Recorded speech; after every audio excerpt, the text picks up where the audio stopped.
सबसे पहले हम भोजपुरी गायक विजेश यादव आज बड़ी सौभाग्य के बात बा कि हमनी के तूफान रिकॉर्डिंग स्टूडियो में उपस्थित बानी जा।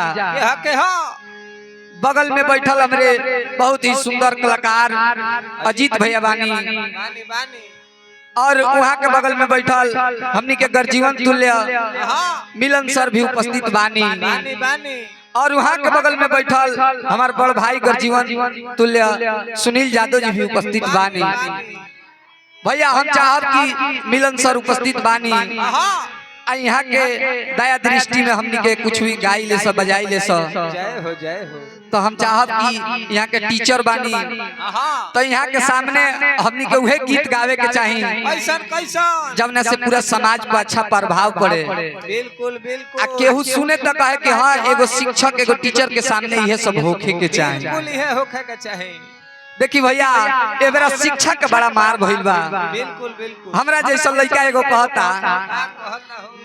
इहो हो आदमी से कहता लड़का जे खुद के ना पढ़ल लेकिन अपना लड़का के अपना बाल बच्चा के पढ़ाओ जरूर काहे कि भैया समय ऐसन बा कि जे नइखे पढ़ले ओकर कोनो गुजारा नइखे। लड़का कहता कि अपने न पढ़ल बा कि बबुआ के पढ़ई हो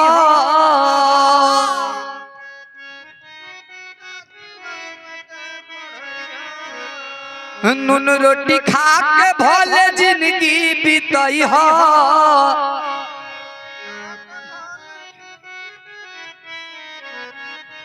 अपने न पढ़ल बा कि बबुआ के पढ़ई हो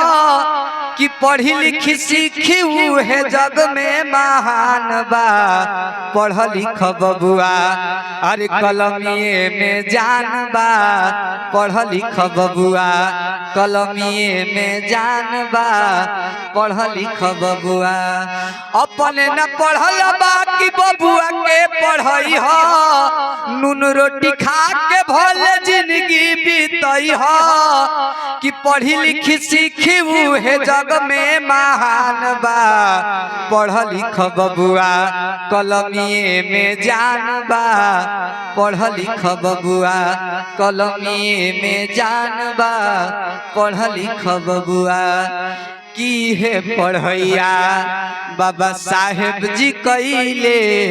आ पढ़ी लिखी शिक्षा के अलख जगैले इहे पढ़ैया